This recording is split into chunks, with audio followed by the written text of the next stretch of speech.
Brilliant. So, I'm welcome good. everyone. Thank you, Ash. Welcome everyone to our chat this evening with Paul, Steve, and Christina. We were we were privileged to join the SF World conference on the 6th and 7th of August, because I can just see that behind Steve there. And I know how amazing we found it. What pleased you most about that event?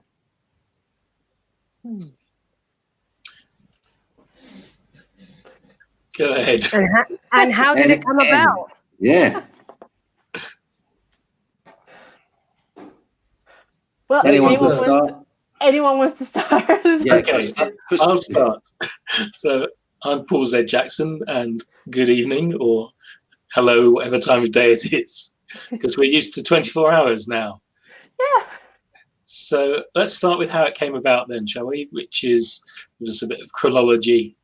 It came about when Steve got in touch with me with some request to do something online. I think it was possibly for UK ASFP, but he'll remember this better than I will. And we did some things, including a one-day event that was, I think, a bit expanded upon the original idea. And then that single day went very well. So the people that were on that one wondered if we might do something even more ambitious. And we gathered whoever was interested to join in through the various organizations that are solution focused that we are part of, and created this bigger, strange thing that's now called SF24.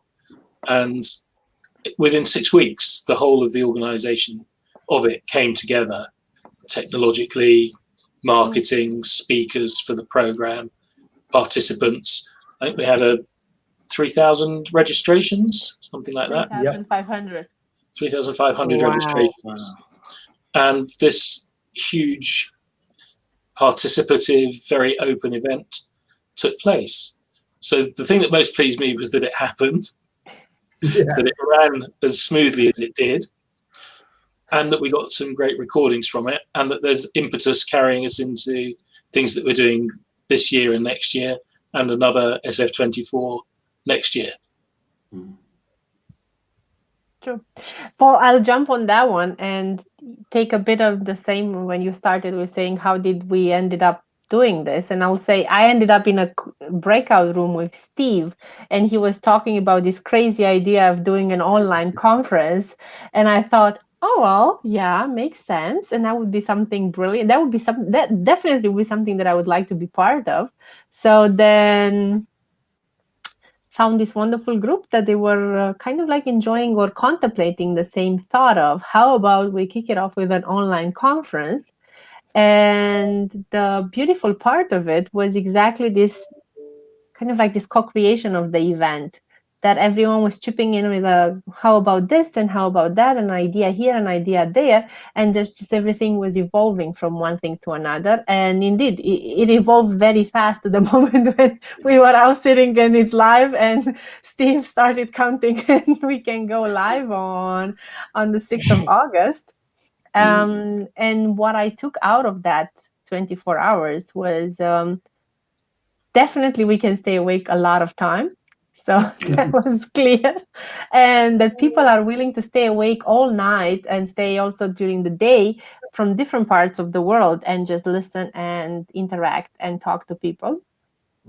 How much we brought to the community from having that event. And now to say something that I think kind of like made us feel also well after that, or made us feel good about it, was seeing other events now being run in the same format. So 24 hours around the globe. And that's again saying, okay, it made sense, the concept. Yeah. So when did it go from for you, when did it go from this crazy idea into actually we can do this?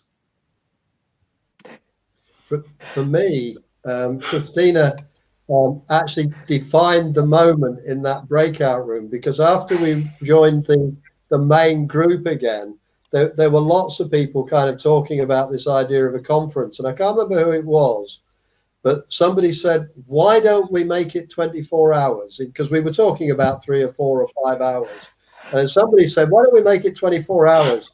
And I remember this enormous anxiety attack as I was trying to immediately thought about all the technical and logistical problems of putting this together. And it was kind of, I settled down a bit again. I got really agitated. I settled down again and started listening to everybody again instead of what was going on in here, and began to realize that maybe we could do this. And that was the defining moment for me. Just those few seconds where I really thought I'm out of my depth, and then actually I sat back and I thought there are lots and lots of people that want to be involved in this. We need to let it evolve. And I remember saying to Paul at some point something along the lines of, "Are we going to be able to do this?" And Paul just looked at me and said, "Yeah, it'll be fine." So no sweat. No sweat. No sweat. Absolutely.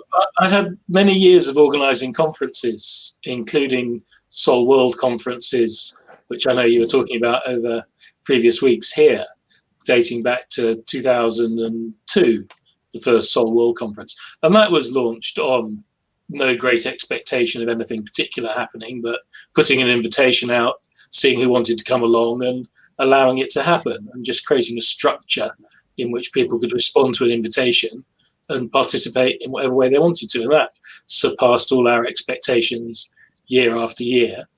And then, of course, we were unable to have those kinds of face-to-face conferences this year.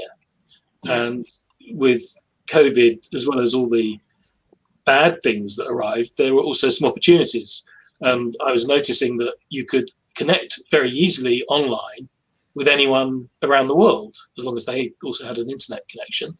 And that meant that suddenly the whole of the solution-focused world that we could reach and find, and it was possible to reach and find them through their organizations and through Facebook groups and LinkedIn and websites, that they could all become part of this bigger thing if they wanted to. And it was really pleasing that the SF community, being what it is, they really wanted to.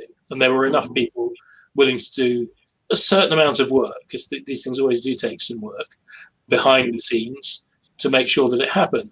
But the amount of work is overwhelmed and completely disproportionate to the amount of value that is created by people being able to have their part to play in it as panelists, speakers, workshop participants, or anything else that they want to take from it. Yeah.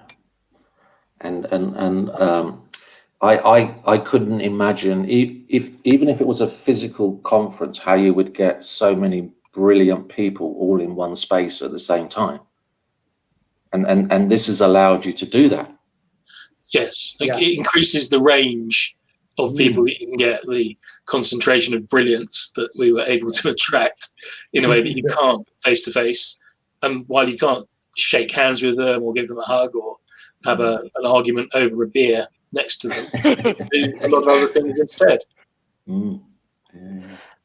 Yeah, and there was a massive variety of workshops, whether it be business-led or coaching, or Joe and I delivered the Child to Parent Abuse. Such a variety that whoever you are and whatever field you're in, there was just so many rooms, Zoom rooms that you could go into that suited you. But also, if you are quite curious about how other people run workshops for coaching or whatever it might be, it was brilliant. So you didn't have to just stick with your work. Sorry, Cristina, go on. True. What I wanted to say is that you're right. It was a big variety, and I think what we've seen also from the feedback, because we run also this feedback form after that to just understand what happened. So what can we learn out of it, and what would be precious out of the thing that happened. There were a couple of areas that the feedback focused, and one was exactly this great variety of speakers, the opportunity to see those people and listen to them without having to struggle to figure out how do I fly somewhere, or how am I ever going to be able to get to a different continent to see them really talking.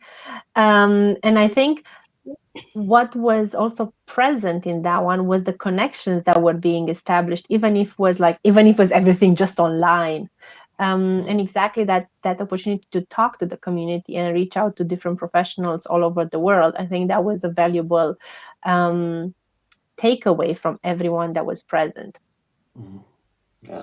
It was the first time that so many of us had seen what that range was, because anyone from solution-focused community around the world could pitch in, and so many did. Suddenly you saw the incredible extent of it geographically and topic by topic and styles and lots of names that you'd heard of but you didn't know what they looked like. I think that was stunning for pretty much everyone. Yeah. And I remember, because I went to as many as I could, spoilt for choice, but it was bizarre because we're often in our own little bubble, working with our own arena, just to hear that actually people present with issues in Australia as the same as they do in the US, the same as they do in Europe, that we're all, it just suddenly made us feel less alone as well, which was brilliant for us. And like you said, the amount of people that we've met through this and the networking, and there may be some work going on between New Zealand and the UK police force, which would never have happened without this. Absolutely amazing. I think Joy enjoyed it. Yeah, you enjoy it, Joe? Absolutely. I mean, apart from one little glitch at the beginning, and that was sorted out straight away with the amount of people that just actually wanted to be there, and that was sorted out straight away. And even the FBS chats that we do wouldn't have come about without SF24. How's that? Because of the amount of connections that we made, and just ask people.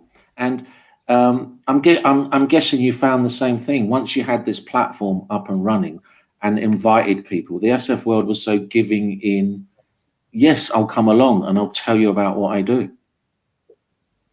Yeah, that's the great thing, that people were just prepared to share. Yeah.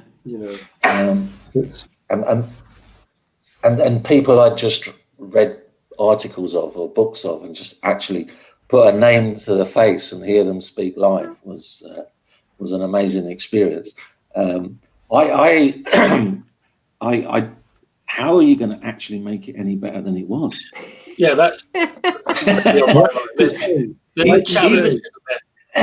even if it's the same, I'm there 24 hours. I will stay up and do as much as I can to be there because it was so good. So I was thinking about conferences, and that it's possible to do the first of things very readily, and the test is, can you do a second one that tells you whether the thing is sustainable and is more than a great one-off? And we don't know. We will find out. But the idea is that this can be something that's worth keeping going. I think largely in the same form as a 24-hour conference. That did seem to be a winning format, and with, again, a really wide range of participants, and probably keep much of the same structure of 4 time zones, things that worked well. There's a solution-focused saying, if it ain't broke, don't use it. Yeah. And if it's not working, do something else. And there are bits that we can improve on. And I will get Cristina to say more about this, because she's the genius of organisation now behind it. No pressure. Instead of trying to do it in 6 weeks, we're trying to spread it through the year and get tasks done in some sort of logical, orderly sequence, while still inviting the people that want to do them to do those tasks. None of us like hard work, I think, speaking the truth. And involving and inviting other people to take on part of what needs to happen in order to create it is what we're going to do. And we're adding to the offering. We'll talk about the watch parties, which are starting in a couple of weeks, where we're going to do something with the outputs from the previous conference, which were recorded and put onto YouTube, and watch part of one of those sessions again, 10 to 15 minutes, and then talk about the topic that session generated with whoever wants to come along and be part of that. So that's another community thing. And the first one was oversubscribed for the number of people that we set to allow in. So that does look like it's going to be taking off in some interesting way too. Sorry, let me pass over to Cristina to talk about how we meet the challenge of reorganizing something that happened so organically last time. Well, thank you, Paul, for making already the introduction of how we're trying to move to the new conference. And I would first try to go back to the question of how do you want to top that one up? And I would just go back to Steve and see, Steve, how do you still respond to this challenge with 72 hours, or we still stick to the 24? Let's go for 36. Oh, compromise. What's the difference for you? I don't know if I can keep Joe awake that long. Sorry. Because that's how we ended the conference before, saying, so Steve, how would it be now if we just raise the bar a tiny bit and a tiny bit? Always a little bit better. If you were 1 point further up the scale, where would you be? What would you be doing that you're not doing now? So from that perspective, that's where the things that we're doing now, trying to kind of like move up with a tiny bit on the scale, in the sense of putting things behind that will help us to look at what happened and allow us to improve, but not in the sense of something was bad or something went wrong, but instead of having everything like, yes, now we have to be done like until yesterday. Okay, maybe not until yesterday, but you get a chance also to breathe in between, because there were a lot of things that were, I think it was brilliant that they worked and they got done so fast. But on the other hand, I think everyone would appreciate the chance to bring in all of those volunteers that raised their hand after the conference. And there were about another 30 people that said, yes, if you do it next time, I'm more than happy to chip in with something and bring my knowledge of whatever you need. And I think in the sense of exactly sticking to that desire of having it like a co-creation and having it like something that is generated from the community, bringing in those people that were willing to support, that's the most valuable step to bring it in. That's why we moved into the direction of saying, so how can we break it down in small teams? Who wants to be part of a certain team? Who wants to take over a certain team? How can we make sure that whatever we learned in the year before moves in the next year, and then work in smaller groups? Again, not in a hierarchical or centralized manner or in a way of reporting, but in a free and open way of getting things done and further and moved along in the lines of, this is the main desire, that this thing is going to take place, but the rest, we're open to figuring it out. One of the things we didn't want to do was we didn't want to badge it with anything in particular. It is open to everybody. You know, it is not a co-creation by organizations, but by individuals. And individuals are the thing that make this up, you know, and they come together and they grow in teams. And I'm just hoping that everybody takes stuff away from this, that they learn from it as well as be part of it. And we all learn from it, and we can take that back out into our ordinary lives. So the object is not to badge it, not to own it, but to allow it to grow and see where it goes. And just hang on to its shirt tails.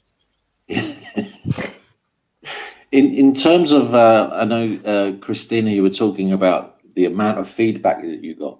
Was there anything in that really pleased you the most in terms of the feedback that you got from the participants? And the people that run workshops? Oh, there was a lot of positive feedback. I think there was very little, and mostly the things that were, I don't know if I can call them a negative feedback, but it was just like, you know, maybe you can consider this next time, and you were actually in these lines of maybe you can consider this next time. it was mostly in the sense of I did not have space in a Zoom room anymore. So I don't take that as a negative thing. I take that as a positive thing. That means that was enough interest in that specific topic. And the other thing that it was more difficult, and we learned from it, and we know how we can take upon it for 2021. How do we make sure that people understand how to use the Padlet and how to explain more around that? So where do I click and how do I click and how do I enter certain rooms and all of those things? And the Padlet was also for us the first time when we actually tried it out. And I think it is an extremely useful tool. And now we've seen also the power of it. But I think we need to put on behind it also a lot of explanations to make sure that everyone feels comfortable with it. They're learning points, definitely. And as I said, I think that from there was so much, such a beautiful positive feedback and a positive vibe. You could read it from it. And we went through also in the sense of really learning and trying to understand what we can take upon. We did also a session to just go through everything, try to summarize it, to cluster it, and do a bit of sticky notes and see what kind of topics emerge and things like this, because out of the desire to actually contribute to the next one and see what can be in there. So I think it's worth mentioning that this is a solution-focused way of working. It's not just that the conference topic is solution-focused in all its guises. The process is solution-focused as well. We're interested in what people want, their best hopes, the detail of what it would look like, what do we know about that, and what can we contribute to that, and what small steps can we take. And then it's very emergent, step by step, co-created by the people that want to do it. And that's how we work with SF in organisations, even if they're not organised companies or local councils or police forces. They're conference-based, let's have an event organisations. And it's a different way of thinking about organisations and working with organisations. And it's radically effective, because what happens is what people want to happen. And if nobody has the energy to do a particular thing, like, let's say, make a glossy brochure, then we won't have a glossy brochure. But it doesn't matter. No. Yeah. And it's not just for SF practitioners to join, is it? Everybody. That's a very good question, though, in that most of the people who came, not all, but most, were probably solution-focused practitioners. And it had that flavour of a community discovering just how big that community was and putting faces to names, as you were saying before, and that was the person that wrote that, or I've heard of them.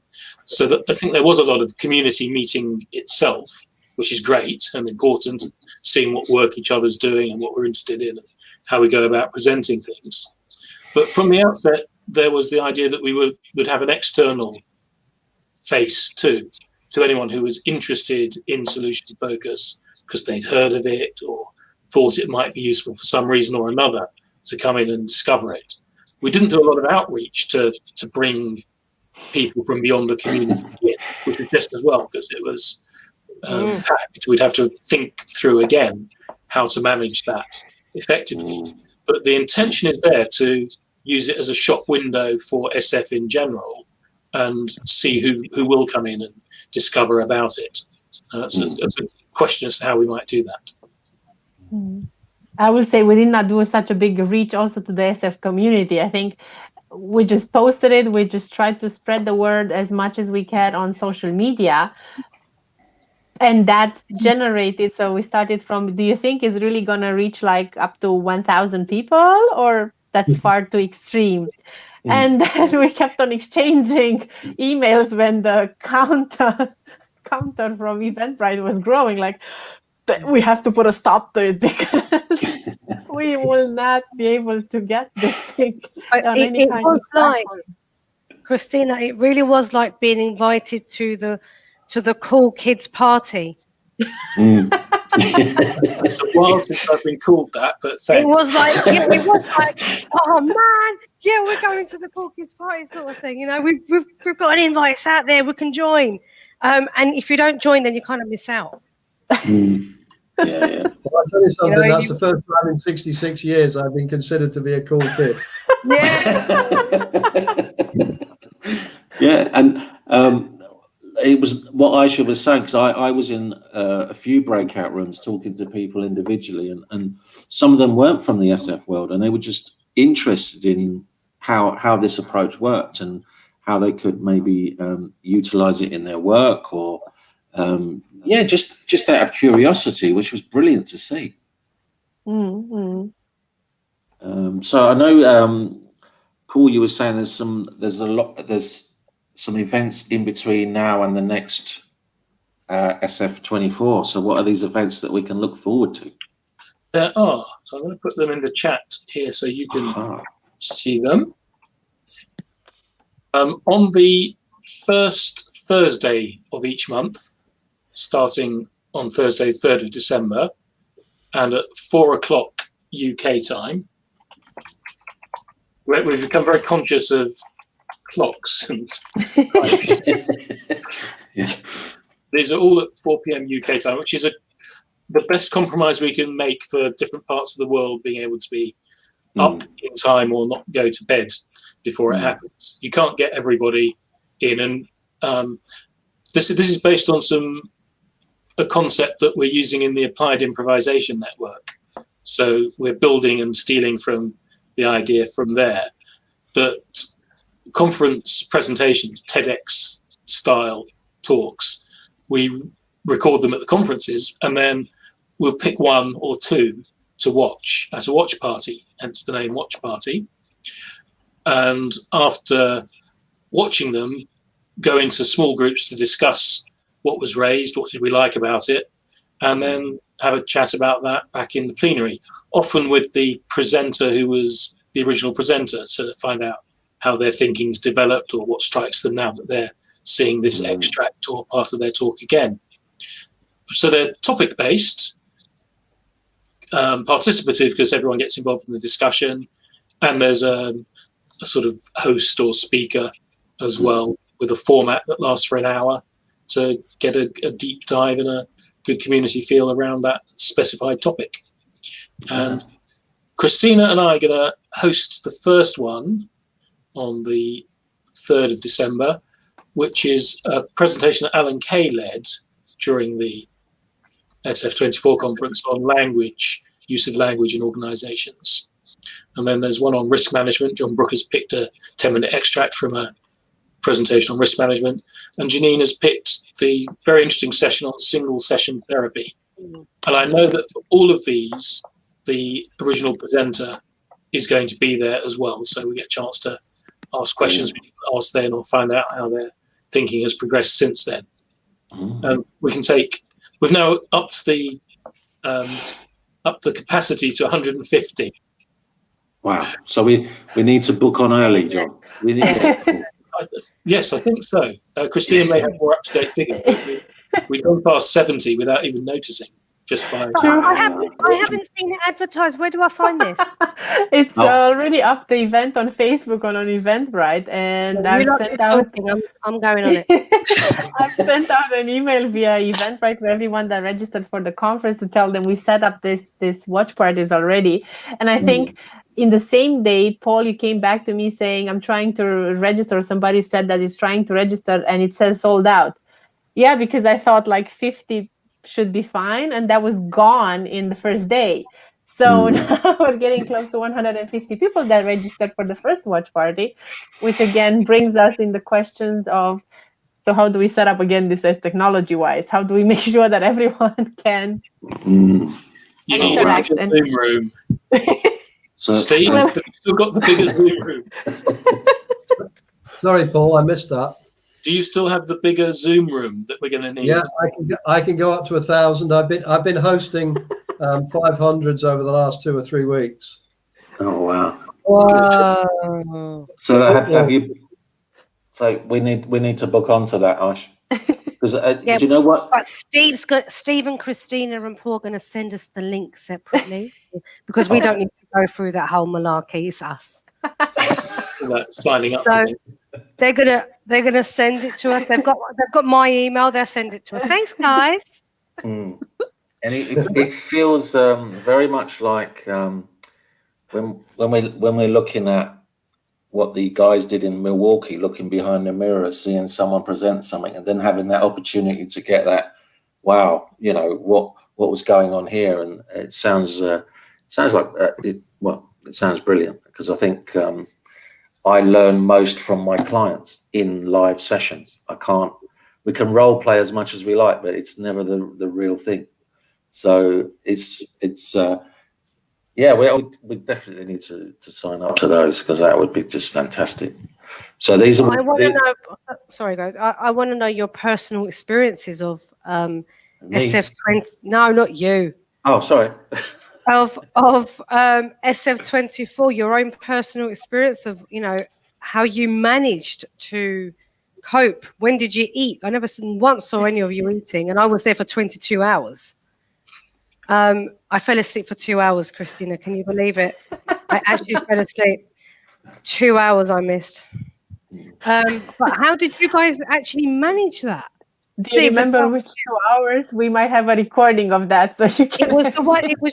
Well, when I woke up, it was time for Emma Burns in New Zealand, and I quickly clicked on, and she went, "Are you all right?" I was like, "Yeah, I've just woke up. I fell asleep. I woke up. My eyes were all puffing, and she was just laughing. So I was like, "Just give me a minute. Let me go and put some makeup on." But Steve, how was it for you? Well, I did full 24 hours and got quite emotional at the end. I think part of it was relief, but I tell you something, I was so proud of the people that had put this together. It just filled me up, you know, it really did. The way that everybody had pulled it together, there'd been such cooperation. I'd never seen anything work so well. Because everybody just wanted it to work, and there was nobody that was pulling in a different direction, and it just being part of that, and kind of just being able to make that closing speech just filled me up, and I was just so full of pride of the whole community. I don't think there's anything else I can say that would top that. The closing was really interesting, because people realized we'd done it, and there was this very interesting conversation going on about how SF is known in the world, and Ben Furman was making some nicely contentious points about how unknown we are, and even though it might seem like a big deal that we were all together, there was so much more to do. So that was part of the raising the bar, and it contrasted with the beginning of it. I was hosting and leading a panel on how SF would respond to a COVID world, or a post-COVID world, with 3 panelists. Was very focused on that. And at the same time, we were exchanging technical messages on private Zoom chat about how do we get more than 100 people to watch. We've gone through the limits. Oh, they're coming in on Facebook Live now. Steve's reliving the nightmare. I didn't care, because I was in there. First come, first serve. It was first come, first serve for that one, though we did manage to get the overflow into the garden as well. And that was fairly typical of the very quick responses to anything that needed to be done, and keeping your eye on the process as well as the content. Yeah. So it was very adrenaline fueled from that. You're not kidding. Those first 15 minutes were the best and the worst of my life. Because I'd failed to click one button. Sorry to bring that up again. It's all right. I shall never live that one down. But got there in the end, and after that it was just fabulous. So yeah, and I knew that the way people just accepted that, that just told me what a fantastic event it was going to be. Because we did stop and restart, and everybody just accepted. It didn't make any difference, because we still didn't get it right at that point. You didn't know that, did you? No. Okay, there was a lot going on behind the scenes, and I'll tell you something. It's one of the things that you get used to is multi-screens when you're doing these things, because you have the main screen, which is where the conference is. Then you have a second screen that's enabling you to do other things with other people. And then you have your telephone with all the different communications on that, your smartphone. And you're trying to keep track of all these different bits and pieces, as well as watching what's going on the screen. And I've never multitasked like that in my life. You've read a newspaper while watching television. It's not and the thing is, I did used to organise race meetings for racing cars. That's a fairly high adrenaline event as well. But you are much more focused with that than you are with this. There are so many different stimuli going on when you're doing something like this. It's just unbelievable. Yeah. And as a participant and observer, I wouldn't have known how much you were panicking or how much, because it was so smooth. It's like the old, the duck on the surface and the feet going like this. We got away with it, guys. Don't tell anybody. No. Absolutely not. What about you, Cristina? How was it for you? It was definitely a rush. I have to admit that I went to bed somewhere close to 3 a.m. And that was the moment when Alan just kept on telling me, Cristina, you have to go now. Meaning you're not going to stay awake the entire America session. You have to go to bed now. And I went to bed, but I could not go to bed. Meaning it was such a lot of emotions and so much excitement that I really could not. And then I know that I slept like 2-3 hours. I woke up and the first thing that I did was just open up my laptop again and see if everything, how is it going and so on. And I found Steve just being like completely, I'm done. Are you okay? Yes, sort of. But can somebody just be here for a second? Because there are a lot of other things that we need to sort out. That's not this and that. And I do recall that I was like, yes, okay, what needs to get done? So let's just maybe take a couple of notes here so I know exactly. And I need a minute to organize how my kids get to. Where do they have to go? So it's all like a bit of silence and all of that rush of also making sure that the kids are parked and I can really focus on the other things. And I do recall after that just going through different Zoom rooms where they were from the Asian side and having to figure out to whom do I have to talk. And they were all talking, or most of them, they were talking in Chinese, which made it, again, adding to that adrenaline, like, why have I not ever thought about learning Chinese? Because now I don't know what to say, what to do. I can handle other languages, but this one. Those were the trickiest sessions for me as well, the ones in Chinese, which were described in English in the Padlet, in the program. So you go to this room. Yeah. And the thing is, when you're in it, it's like if it's a physical room, you can just, I'll be back in a minute, I'm just popping to the loo or something. When you're in Zoom, you're like, okay, I'm here. And then you're like, yeah. So I'd put in the chat, because I think I'd attempted 4 rooms. And I'd put in the chat, be back in a minute. So we'll label the languages next time. It was absolutely hilarious. But the thing is, even though I didn't understand what was going on, it still was quite interesting. That was my impression also, because of trying to be there and see if they can record and make sure that they keep in mind maybe they need somehow help, because I had the access to broadcasting sessions on Facebook, and that was something that we set up, like, what was it, Steve, one day before, figuring out how do we broadcast on Facebook, because we're never going to be able to contain everyone in the main room, knowing like 3,500 participants. No, Zoom will crack. And so having discussions before, where do we do that? Do we do it on Facebook? Do we do it on YouTube? YouTube won't, we don't get it working and so on. So there was a lot of, all of this built it up also in that day, there was like last moment things that needed to get arranged. Also like that, with session is already live, how do we get also something broadcasting on Facebook so it's not a gap? And looking at those presentations, even if my role was there trying to figure out how to support them to get those things broadcasted, you could see from the slides and from the content of how the slides were presented and all of the graphs and everything, that there was definitely a lot of content in there, that there was useful and valuable information. Yeah. And it was indeed this feeling of, oh, I'm missing on something. And it's so, it's such a, not so sad, but, oh, I would have loved to understand these things, because there's definitely a lot of, with different approach maybe, or there's something in there that is valuable to just learn from it.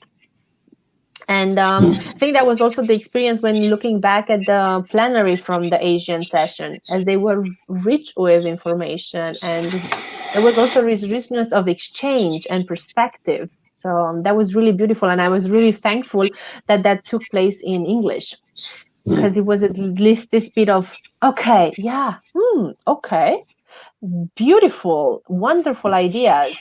And on the other hand, I think that it was a valuable thing to have it in a different language. Like, a lot of sessions in there took place in Chinese, and there was one session in the Americas that was in Spanish, or there was Marcos delivering exactly solution focus in Spanish. And again, that brings this kaleidoscope kind of like of perspectives, looking at different regions, different languages and everything. So that was also a thrilling experience for me, just to bring in all of those languages.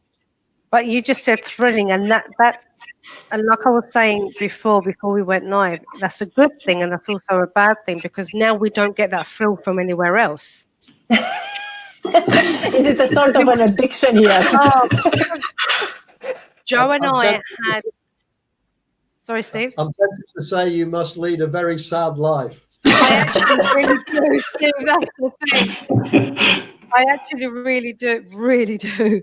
Well, Joe and I had the flip chart, we had the time zones, we had what workshop, and then we were arguing over which workshop, because there's so many great workshops at the same time. And it's all on there, and it's like, right, tick, tick, tick, tick. And it was just so thrilling. And now it's like, oh, yeah, there's another.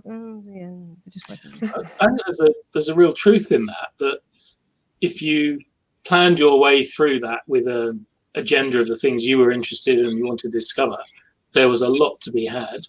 And now on YouTube channel, if you were running a solution-focused university or college or business school or training, you've got an archive there available with so many good things. You'd have to do the work of which ones to show, which order to show them, which bits of them to show. But it's there as a resource that could spend hours and hours and hours of having wonderful self-learning or learning with others. And I think that will get will increase the archive over time, and it will become this. It already is, but it will become an even better resource. That doesn't mean you can't go to other things and do other things. Of course you can, but it would provide a great deal of that framework and groundwork if that's the way that you like to access your information and some of its learning. Go on, Steve. I was going to say, I think that the situation is such now that people are beginning to realise just how beneficial the internet and global communication like this can be, and can be used effectively. I think previously, yes, I think there were institutions and certain organisations that used it quite effectively. But I think, ironically, one of the positive things that's come out of this pandemic is the degree to which people have now become used to using this kind of technology and viewing each other in this way as we do, and actually learning the kind of etiquette of this process.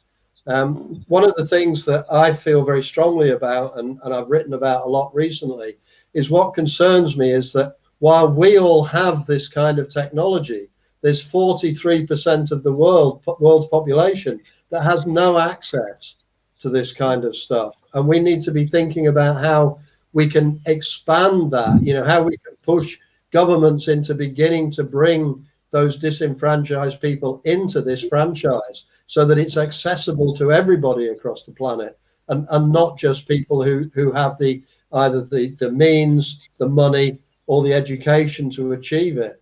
And that's something that I feel very passionately about, that we need to try and make this inclusive, not exclusive. We talked about that explicitly right from the beginning of, Yeah. because the whole question of diversity and inclusion was very live at the time, both in the world and in the SF community too. And one of the accomplishments of having something like SF24 is that it is open to anyone with an internet connection. So you don't have to have money to travel to a conference. You can be in and out of it whenever you want to, anytime that you're not feeling comfortable or you don't want to be there, you don't have to be there. Everyone's voice within it is able to come in on the discussions. Anyone was able to present a session. So it was immediately a whole leap ahead in inclusion than anything that had happened in face-to-face conferences up to that point. And as Steve says, there's this other step. If you haven't got an internet connection, how might you get involved or engaged in something like this? Which is a tricky question, but one that's on our minds.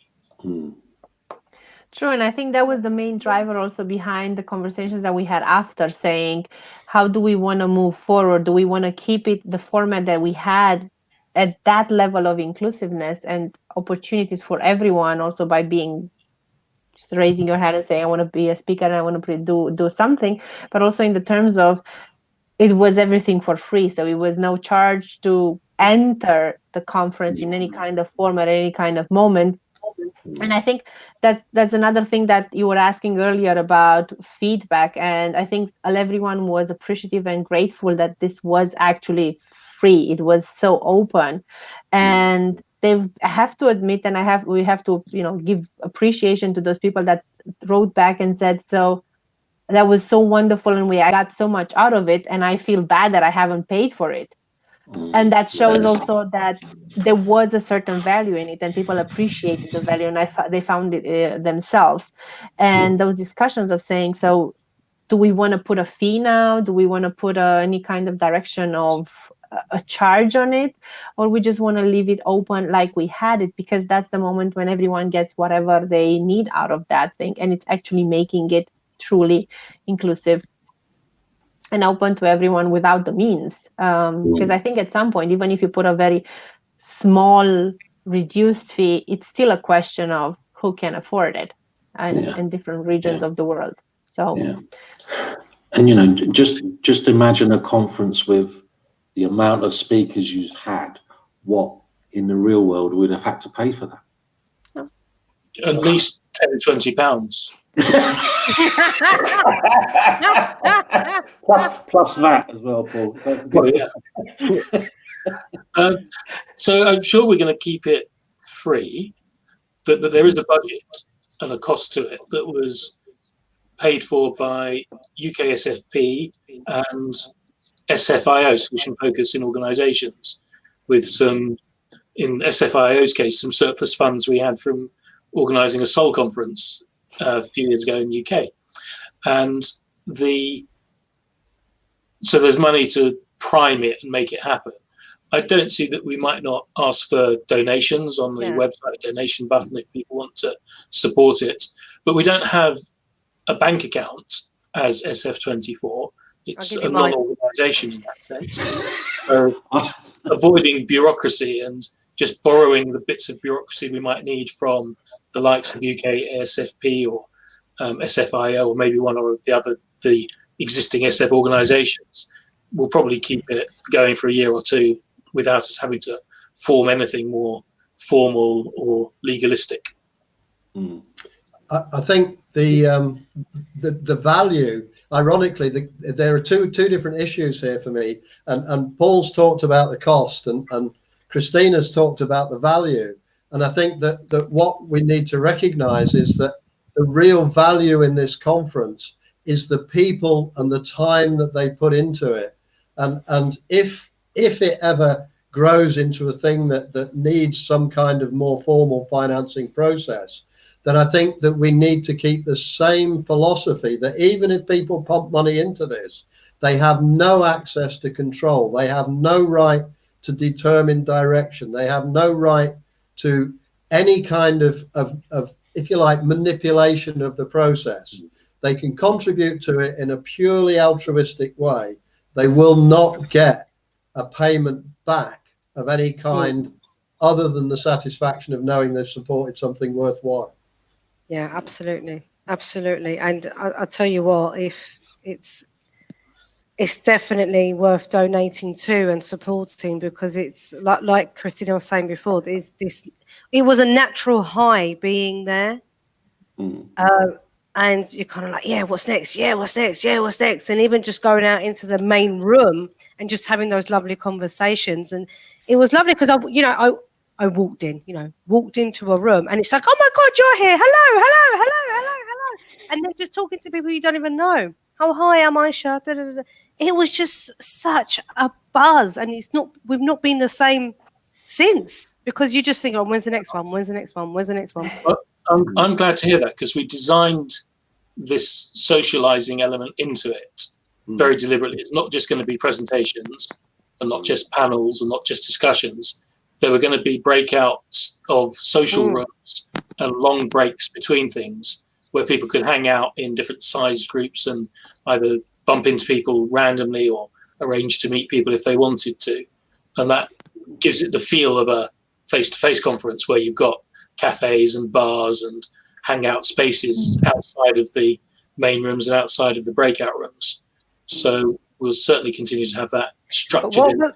What was really interesting though, when I went into one of the, I think we were in Asia at that point, and I went into the main room, and the hilarious thing was there was about 3 people that I knew in that room that were just reading a book or doing something, and so I went, well, if you're just going to be sitting and waiting for the next workshop, why don't you just leave and then come back? They're like, no, we're just going to sit here. Yeah, do you know what I mean? And then I found myself, having a chin wag, to have a bit of a gossip with Jenny, and then talking to this person, that person, and then I thought, I'm just going to go through my emails, but I didn't leave. I stayed there, and I'm going through my emails. But you think logic would say, just leave? But I'm like, no, because we're at this conference, we can't move. It was so weird. And I think it was also this fear of, if I leave, am I going to be able to go back? Because there's so many people that I miss. Yes, and also, but how do I get back? How do I make it that I'm still one of those ones, the very few that made it on that Zoom call, on that Zoom link, and they're in and they're able to actually be part of it, truly be part of it inside. That's so weird. And that's sorry. I was just going to say that's one of the things that when we do training via Zoom, when you go to any training, it's that coffee break, that lunch break, where you can get to meet people and talk to people, and that's the beauty of what happened here in those rooms. We could have those chats to people, which some people say, oh, it's missing when you're not there face to face, but because you made that happen, it was even more special, I guess. And the other thing was that what I was going to say, you've actually kind of really covered off now, was this idea that actually, as Aze was saying, you could actually just sit there and read a book and do your emails, because you do that in a real conference. You just log on and do these things. So why not do them in a virtual conference?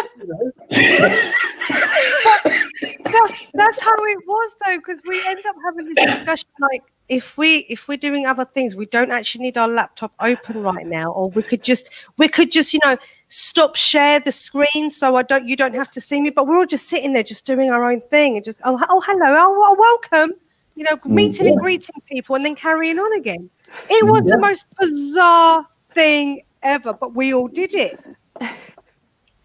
And you know what I would say on top of that, because it links very beautifully with what Paul was saying before. Everything came to life because we looked at the process of creating that schedule with an SF mindset, by saying, so imagine that this really goes out brilliantly. What should be there? What would you have? What would you have experienced?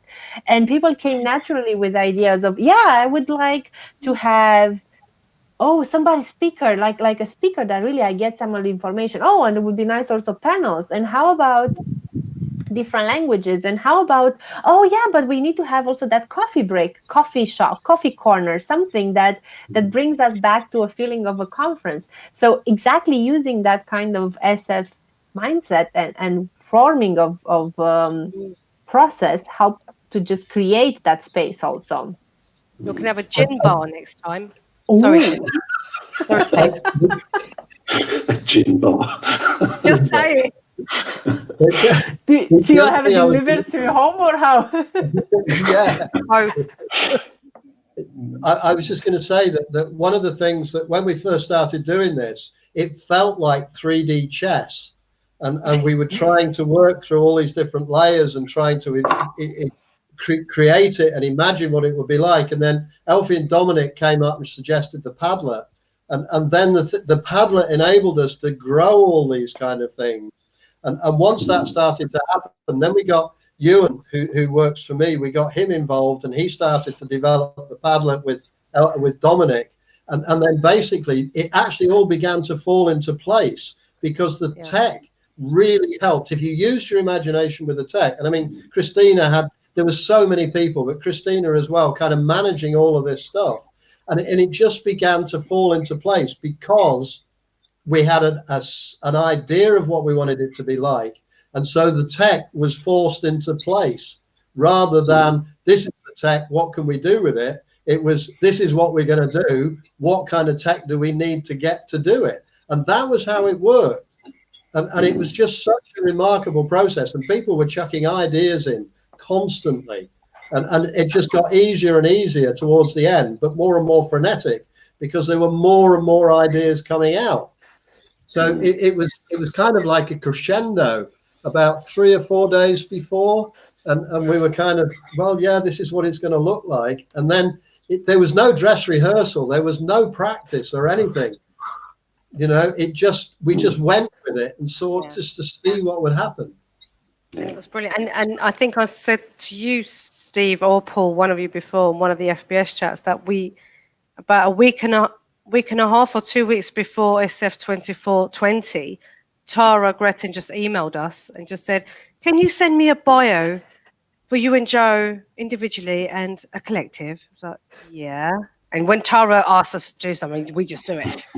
Can you please talk to me about child parent abuse and the solution-focused approach? If you were to run a workshop, what would that look like? So I messaged her, I emailed her that. She went, oh, by the way, you're on 6 p.m.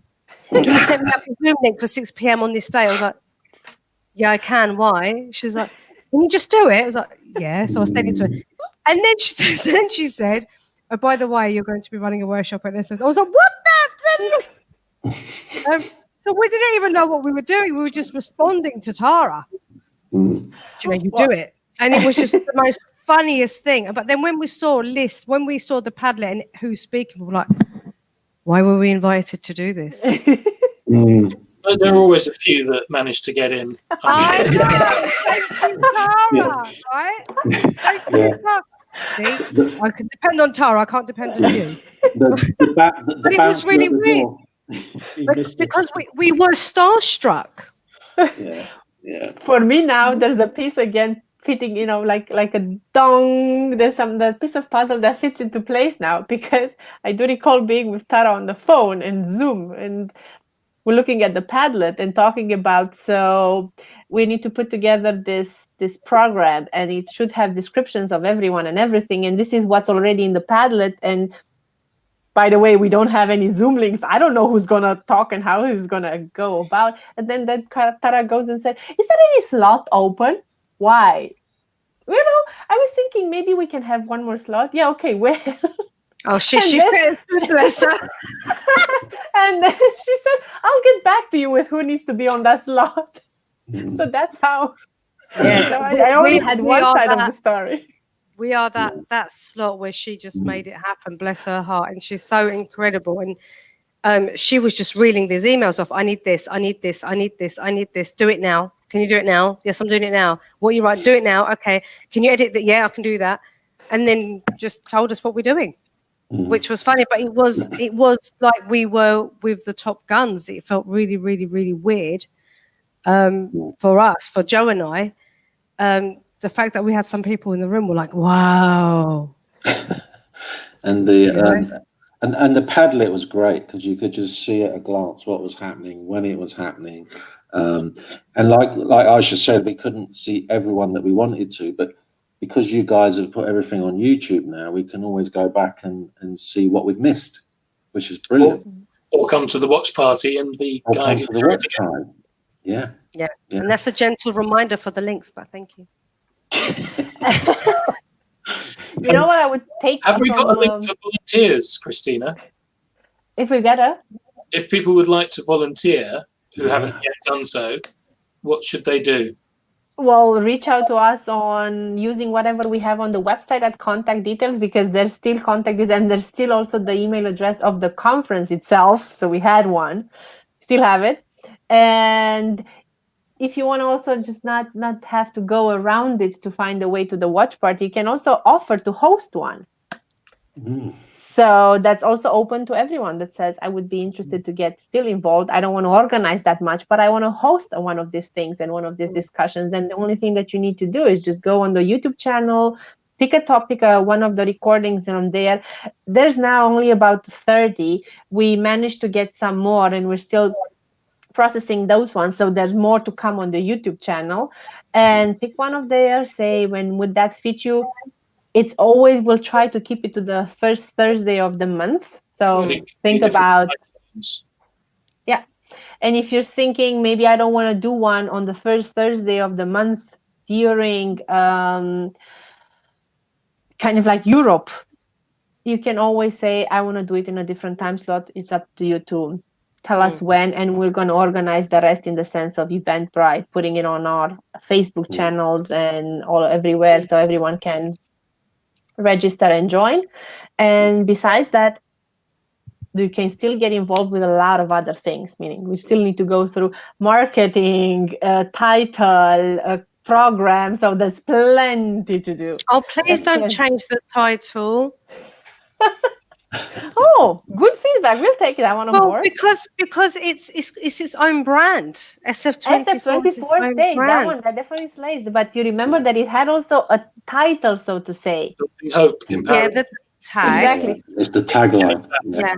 Yes. Yeah. Thanks. Oh, do we need Steve. to change? Oh, thank you, Steve. Do we need to change that? Well, Joe doesn't know it. I don't think I told him, but I did say to Steve that anything to do with marketing and all of that, we're more than happy to help. So yeah, and I'll email you, Christina, and just say what we can do, because I have some ideas, so I'll run them past you and see what you think. Yes, that we can do. But we've actually come to the end of our FBS chat. Oh, but go on, Cristina. What I would say is it will definitely get you in the same team with Tara. So, listen, Tara has a big hold on us. You see, Tara's. We always keep Tara happy. Wonderful. And I can only say I'm really, really grateful for the amount of work that Tara put into this. And I think that's again one example of how many people volunteered the time and effort and days and nights and everything. And definitely Tara was chasing people like really badly for everything. Like you said, bio, Zoom links and everything. And also now after the conference, whatever things were missing. So there's a lot of people that chipped in their time and their heart and soul to get this one running. Yeah, and I'm so proud of our community and so proud of everyone that took part in, like Steve said before, it was very emotional towards the end. Most of us were up late, not Joe, but most of us were up late. And it was just a wonderful experience, and no one will ever understand that experience. And I know it's a different experience for you guys because you were the hosts, but for me, it was just such a wonderful experience that you can't really describe, and no one will actually understand until they participate. But it was Joe's phone's ringing. It was a family getting together, wasn't it? Yeah. We'll do it again. And everything was actually supported by this entire SF or solution focused mindset of approach of doing things. So that's even more beautiful to say. It's not only that we talk about it, but we actually stand by it. Yes. And everyone we've spoken to since, when we've had these Zoom conversations, have always been really, of course we'll do that, and so giving. And that's the lovely thing about this community. Thanks very much. Thank you. See you in 5th on the 5th and 2nd and 5th on 6th, right? Yes, of and the August 3rd 2021. and the 3rd of December is the first watch party. Yes. Yep. Yeah, Brilliant. which we will be at. So thank you so much, guys. A huge respect for all of you, every single one of you individually. Huge fans. Can't believe we're in the same room, or not be it physically, but it's a huge honor to be colleagues and to be working with you guys and speaking to you guys. We really are truly honored, Joe and I. Yeah. Oh, Definitely. that was really nice of me to say, wasn't it, Joe? I know. That's well I know. done, I'm Al. not usually this. Thanks, Joe. Thanks, Joe. Well, thank you. I mean, I think I can certainly speak for me and probably for Paul and Cristina as well, that it's a pleasure and an honor to have the opportunity to talk about it. It is.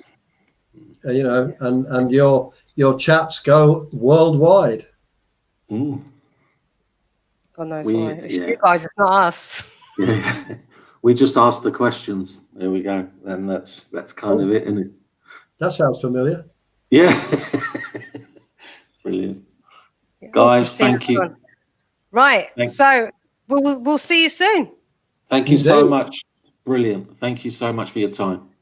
Take care now. See you later, everyone. Bye. Bye.